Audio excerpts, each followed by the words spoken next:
Bonjour à tous et à toutes et bienvenue à cette séance. Mon nom est Carla Simon. Je serai l'animatrice de cette entrevue qui a pour but de vous faire découvrir l'UDM, son identité et la Faculté des sciences de l'éducation au cycle supérieur. Je vous rappelle que plusieurs événements s'y déroulent jusqu'au 17 décembre. Pour connaître la programmation, consultez la page des rendez-vous des futurs étudiants sur notre site admission.umontréal.ca. Avant de débuter, je dois vous partager quelques précisions. Votre micro et votre caméra seront fermés pour toute la durée de l'entrevue. L'entrevue est d'une durée de 15 à 20 minutes. Utilisez la section Q&A ou Q&A au bas de la fenêtre pour poser des questions. Un modérateur vous répondra par écrit. Aujourd'hui, nous avons avec nous une étudiante, un diplômé et une représentante qui répondront à quelques questions que j'ai pour eux. Chers invités, je vous laisse vous présenter rapidement. Bonjour, je m'appelle Marlène Larochelle. Je suis étudiante à la maîtrise en recherche en sciences de l'éducation dans le profil administration et fondement de l'éducation. Bonjour, Carl Vaillancourt, diplômé de l'Université de Montréal. J'ai une maîtrise en administration de l'éducation et je travaille aujourd'hui comme directeur d'une école primaire à Laval. Bonjour, je suis Alem Amar, vice-doyenne au développement et à la formation continue et professeure au département de didactique. Merci beaucoup. Ma première question, c'est pour Marlène. Qu'est-ce qui vous a attiré vers l'Université de Montréal et votre domaine d'études? Qu'est-ce qui vous a incité à faire une maîtrise? Le campus sur la montagne de l'Université de Montréal m'a toujours attirée. Je voulais étudier dans un lieu calme, puis la vue sur la forêt est toujours apaisante. J'ai décidé de poursuivre mes études au cycle supérieur parce qu'à la fin de mon baccalauréat en enseignement du français langue seconde, je souhaitais demeurer dans un environnement stimulant intellectuellement. Puis ce que je retiens le plus des cours au baccalauréat, justement, c'est qu'il y a des apprentissages qui ont complètement changé ma façon de concevoir l'enseignement. Donc, je me suis inscrite à la maîtrise pour approfondir mes connaissances théoriques, mais surtout pour continuer à me questionner puis à réfléchir aux enjeux éducatifs. Puis, je me suis orientée spécifiquement en fondement de l'éducation, en sociologie de l'éducation, afin de mieux comprendre l'intégration des étudiants internationaux. Puis maintenant, je suis en période de rédaction de mémoire. Je planifie déjà mon admission au doctorat l'automne prochain. Donc, j'ai envie de continuer à m'impliquer dans la recherche. Puis, les 4 prochaines années au doctorat me permettront de le faire. Merci. Prochaine question, c'est pour Madame Amar. Selon vous, quelles sont les qualités et compétences que devrait posséder un étudiant pour réussir dans un programme de cycle supérieur dans votre faculté? Merci Carla pour cette question très pertinente, mais avant de répondre, je vais prendre quelques secondes pour apporter quelques précisions au sujet des études sup. À la Faculté des sciences de l'éducation, nous avons 2 types de programmes d'études sup. Les programmes recherche, Marlène vient de parler de la MA et du PhD, et les programmes professionnels, donc les microprogrammes, les DESS et les MED. Ces 2 types de programmes ont des vocations différentes, alors que les programmes de recherche ont comme but le développement des compétences en recherche. Les programmes professionnels permettent aux professionnels de l'éducation de continuer à parfaire leurs compétences et d'aller chercher des réponses à des questions qui les animent dans des domaines différents, que ce soit l'administration, on a aujourd'hui Carl, ou d'autres domaines. Donc, malgré l'apparence éloignée de ces 2 types de programmes, ils partagent des compétences communes qu'ils essaient de développer chez les étudiants. Et je cite ici la compétence de lire la recherche, qui est centrale aux 2 types de programmes pour 2 différentes raisons. Donc, pour produire des chercheurs qui sont capables de produire des savoirs et pour permettre aux professionnels de répondre à des questions importantes de façon éclairée. Le développement de cette compétence repose sur des qualités, pour répondre à votre question, qu'on recherche chez les étudiants. Donc, on parle ici de la capacité de synthèse, l'esprit critique, l'autonomie, une bonne communication orale et écrite, et aussi la capacité de travailler de façon collaborative. Voilà quelques exemples qui sont d'ailleurs développés tout au long de la formation. Donc, que ce soit du côté de la MA, ou des programmes de recherche ou des programmes professionnels. Voilà. Merci. Maintenant, j'ai une question pour Carl. Pour vous, est-ce que l'effet d'avoir une maîtrise est un avantage dans le marché de travail? Pouvez-vous nous décrire votre milieu de travail? En ce qui a trait c'est certain c'est un avantage d'avoir la maîtrise, de l'avoir fait, en tout cas, d'avoir la maîtrise. Ça éveille notre réflexion, ça nous prépare à la réalité du terrain parce que je ne veux pas dans une école, comme je vis dans mon quotidien, il y a beaucoup de choses qui arrivent. D'être aussi, d'amener, parce que dans mon travail, j'ai aussi à amener des équipes à travailler en collaboration. Donc, j'ai toutes sortes de gens qui m'entourent. Je n'arrive pas à faire le travail seul. J'ai des enseignants, des professionnels, des surveillantes d'élèves et tout. On amène tout ce beau monde-là à travailler ensemble et d'avoir aussi des actions qui rapportent, d'avoir des actions qui sont porteuses. Donc, le fait d'avoir fait la maîtrise m'ouvre aussi à ça, de ce côté-là de recherche. Puis dans mon milieu de travail, bien, en étant dans une école primaire avec toutes sortes de personnes, toutes sortes de catégories d'employés, on a, comme je vous disais, là, à faire en sorte qu'on travaille tous dans la même direction parce que je suis là, assis ici, pour assurer la qualité des apprentissages des élèves, m'assurer que les élèves qui me sont confiés réussissent. Alors, c'est ça mon travail au quotidien. Très intéressant, merci. Une question pour Marlène. Quelle était la plus grande différence pour vous entre les études de premier cycle et au cycle supérieur dans votre quotidien?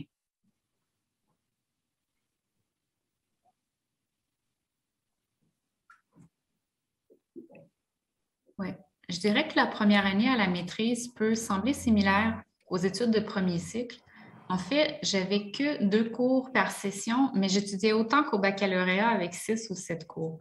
Donc, la charge de travail est surmontable, mais il faut bien s'organiser.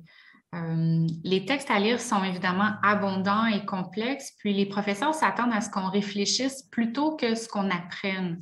Il faut comprendre que la maîtrise ou le doctorat, ça demeure une initiative personnelle, alors il faut vraiment qu'on y mette de la volonté puis de l'effort.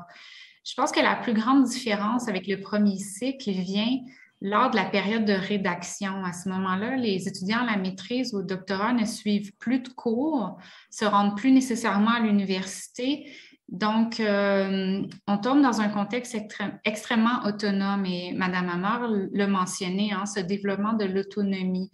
Cet automne, par exemple, comme je suis en rédaction, mon horaire peut sembler complètement vide, mais en réalité, je dois faire ma demande de certificat d'éthique, recruter des participants pour ma recherche, faire ma collecte de données, retranscrire les entretiens, faire des demandes de bourse, en plus d'autres tâches auxiliaires de recherche. Donc, en fait, je me lève tous les jours, je travaille de 9 à 5 comme si j'avais un boulot à temps plein. Puis en plus, je m'assure de garder en tête le grand échéancier des étapes des cycles supérieurs, car il faut vraiment bien prévoir chaque étape si on veut s'assurer de ne pas être à la dernière minute, puis de suivre un parcours dans les bons temps. C'est ça, vous avez raison, c'est un travail à temps plein. Ma prochaine question, c'est pour Madame Amar. Pouvez-vous nous parler des possibilités des financements dans votre faculté? Est-ce que c'est possible pour les étudiants de travailler en même temps qu'ils étudient?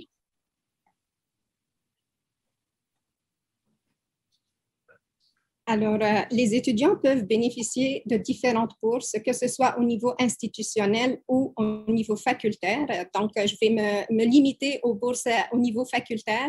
Donc, la faculté offre une variété de bourses pour soutenir les étudiants dans leurs études et pour contribuer au financement de leur scolarité et de leurs études. Donc, je vais nommer quelques exemples de bourses. Donc, on a une bourse de la doyenne donnée sur une période de 3 ans pour les étudiants de doctorat. On a les bourses de rayonnement qui sont très sollicitées, qui permettent à nos étudiants d'aller assister et participer à des congrès, que ce soit à l'international ou au Canada ou à l'international dans d'autres pays au monde. Des bourses de cheminement qui sont attribuées quand les étudiants franchissent des étapes importantes. Par exemple, quand un étudiant dépose son devis, qui est les 3 premiers chapitres de son mémoire ou de sa thèse, il peut obtenir cette bourse-là. Il y a aussi des bourses ponctuelles qui se définissent dépendamment du contexte et des besoins. Par exemple, pendant la période de la pandémie, nous avons donné la bourse de persévérance en temps de pandémie pour soutenir nos étudiants encore une fois. Donc, on a toutes ces possibilités de financement. À côté de ça, nos étudiants étudiants peuvent travailler. Il y a beaucoup de possibilités d'emploi, que ce soit comme auxiliaires d'enseignement ou de recherche, ou même ils peuvent occuper des tâches administratives. Par exemple, j'ai une étudiante de doctorat actuellement qui travaille comme assistante à mon adjointe pour faire des tâches administratives. Donc, il y a différentes façons d'aller chercher du financement pour faciliter la vie d'un étudiant, disons-le de même. Super. Je rappelle aussi que ça existe des bourses d'exemption pour les étudiants internationaux au cycle supérieur. Ma prochaine question, c'est pour Carl. Où sont rendus vos collègues qui ont étudié dans la même cohorte que vous? Dans quel milieu ils travaillent? Est-ce qu'ils ont poursuivi également au cycle supérieur? Au niveau de la maîtrise, on arrivait déjà de plusieurs milieux différents, donc de plusieurs centres de services scolaires différents. Bien, une fois nos études complétées, on est un peu retourné dans notre patelin puis dans nos centres de services. Certains jouent des rôles d'adjoints, d'autres des rôles de direction, autant primaire que secondaire. J'ai des collègues, des anciens étudiants avec qui j'ai travaillé qui travaillent davantage au niveau du centre de services scolaires maintenant, donc comme coordonnateur, qui n'est pas la même amplitude de travail. Ils n'ont pas le quotidien avec les élèves. Ils jouent davantage un rôle conseil au niveau des écoles qui sont rattachées au centre de services scolaires.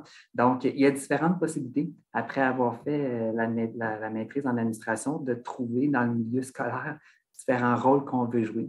Puis, il y a plusieurs possibilités là, d'avoir des défis et de s'ajuster dans tout ça. Merci. J'ai une question pour Marlène maintenant. Les étudiants, ils sont très stressés parfois au moment de trouver un directeur de recherche. Alors, j'aimerais savoir comment a été votre expérience. Est-ce que vous avez un directeur de recherche? Comment l'avez-vous trouvé? J'ai trouvé ma directrice de recherche avant le début de mes études, lorsque j'étais au baccalauréat.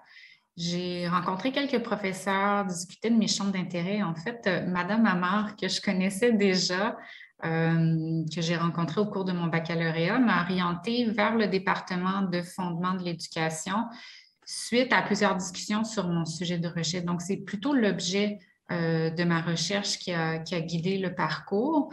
Puis, j'ai aussi regardé dans le bottin de l'UDM par champ d'expertise. J'ai envoyé des courriels aux professeurs et je leur ai dit que je souhaitais leur parler de mon projet de maîtrise.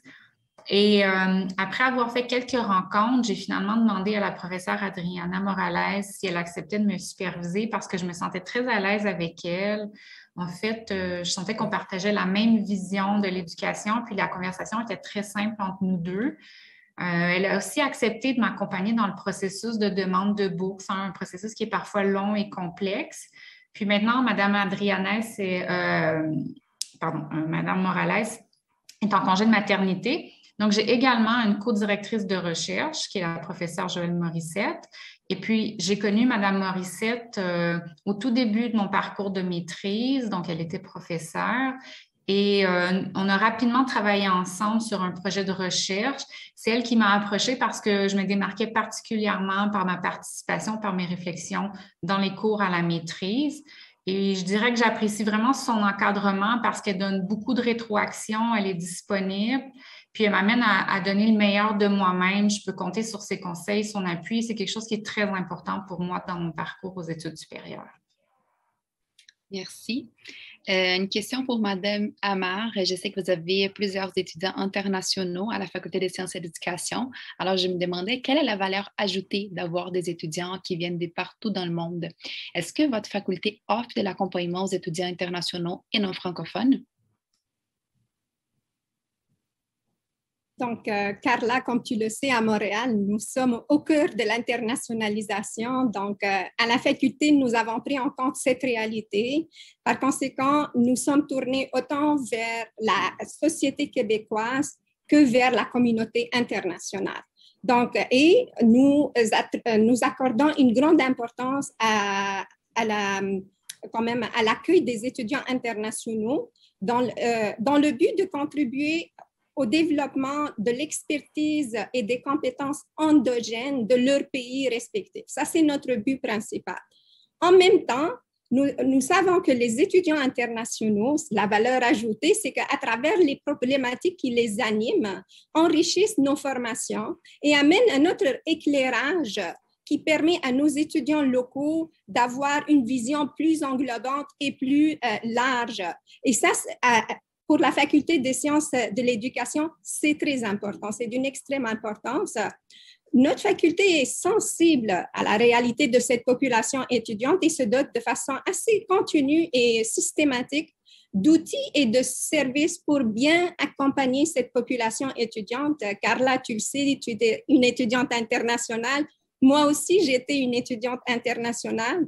Un des premiers défis auxquels on fait face, c'est le défi linguistique. Donc, comment maîtriser la langue pour réussir les cours et après la rédaction des mémoires ou des projets de fin d'études.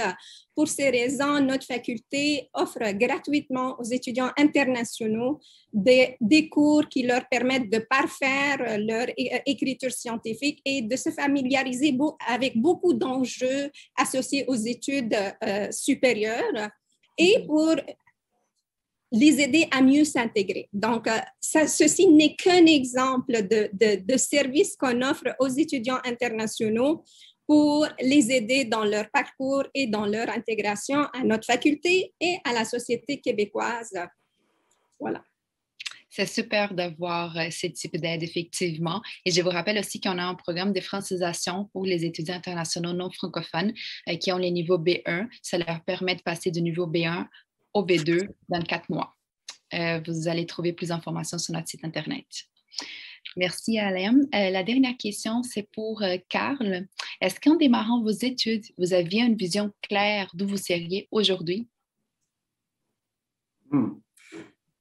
La vision n'est pas toujours... en fait, je souhaitais, j'aspirais diriger une école quand j'ai démarré mon programme de deuxième cycle universitaire.